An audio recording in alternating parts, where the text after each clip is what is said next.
একদম রাজ পরিবারের বউয়ের মতো লাগছে। খুব সুন্দর সাজানো হয়েছে। ঠিক আছে। হ্যালো সবাইকে, আমি মেকআপ আর্টিস্ট সুপ্রীতি চ্যাটার্জি। তোমরা হয়তো অনেকেই চেনো আমাকে। এটা ছিল 26 নভেম্বরে আমার ব্রাইড। এই ব্রাইডকে আমি 24 নভেম্বরও সাজিয়েছিলাম। তো ব্রাইডকে সাজানোর জন্য আমি রেডি হয়ে বেরিয়ে গেলাম। তো বেরিয়ে যাওয়ার পথে আমি স্কুলে আমার মাকে টাটা করে আমি চলে গেছিলাম ভেদিয়ার কাছে কুরুম্বা গ্রামে। ওটা প্রায় গুসকরার কাছে। তো আমি এই ব্রাইডকে সাজিয়েছিলাম কোমরপুরে 24 নভেম্বর ওর বিয়ের দিন। ওর বিয়ে হয়েছে কুরুম্বাতে।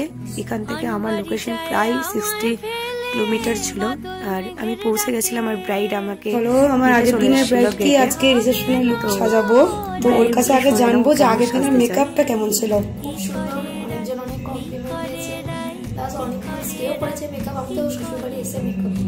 আচ্ছা, তোমার পছন্দ হয়েছিল তো? আমার ভীষণ পছন্দ হয়েছে। আজকে ওরকম ভাবে ঠিক সাজিয়ে দাও। ঠিক আছে, বেশ। আজকে তোমার আচ্ছা, তুমি তো পাঠিয়ে দিয়েছো ছবি, ওরকমই সাজিয়ে দিচ্ছি। বেশ, ঠিক আছে, চলো। তো এরপর আমরা ব্রাইডকে রেডি করতে শুরু করি। আর আমি যেহেতু একা কাজ করি, তাই আমি একটু টাইম নিয়ে কাজ করি। তো আমার প্রায় 3 ঘন্টা মতো টাইম লেগেছিল ব্রাইডকে রেডি করতে। বিয়ের দিন ব্রাইড আমাকে টাইমই দিতে পারেনি। তো রিসেপশনে ও সেই জন্য আমাকে টাইম পুরো পুষিয়ে দিয়েছে।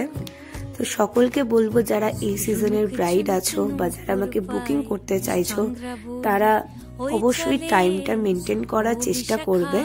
কারণ তোমরা যেরকম লুক চাইছো, তোমাদের স্পেশাল দিনটাকে আরো স্পেশাল করার জন্য আমরা ভালোভাবেই কাজ করার চেষ্টা করি, কিন্তু তার জন্য একটু টাইমেরও প্রয়োজন। তো তোমরা সকলে চেষ্টা করবে একটু আমাদের টাইমটা একটু দেওয়ার, যাতে আমরা সুন্দরভাবে কাজটা কমপ্লিট করতে পারি। কারণ তোমাদের স্পেশাল দিনটা যেমন স্পেশাল করা আমাদের কাজ, সেরকম আমাদেরও এই কাজটাকে এগিয়ে নিয়ে যাওয়ার জন্য তোমাদেরকে সুন্দর করে সাজানো আমাদেরও দায়িত্ব। তো সকলকে রিকোয়েস্ট করব, তোমরা অবশ্যই একটু টাইম হাতে নিয়ে বসবে। আর আমার এই ব্রাইডের তো যা যা রিকোয়ারমেন্ট ছিল আমি টোটালি পূরণ করার চেষ্টা করেছি।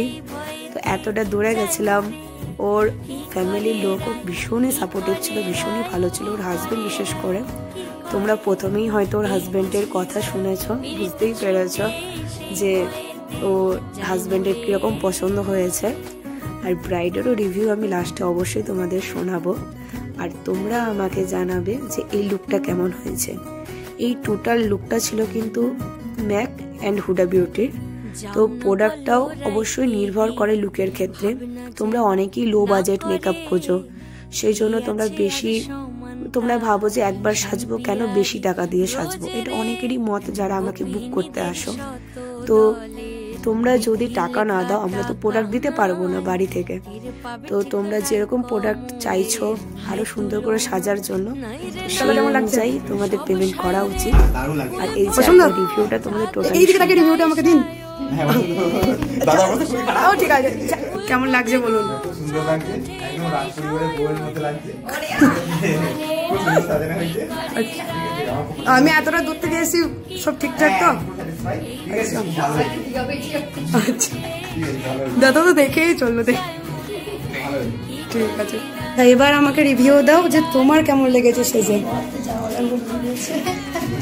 বলে যাবো, তুমি বলো।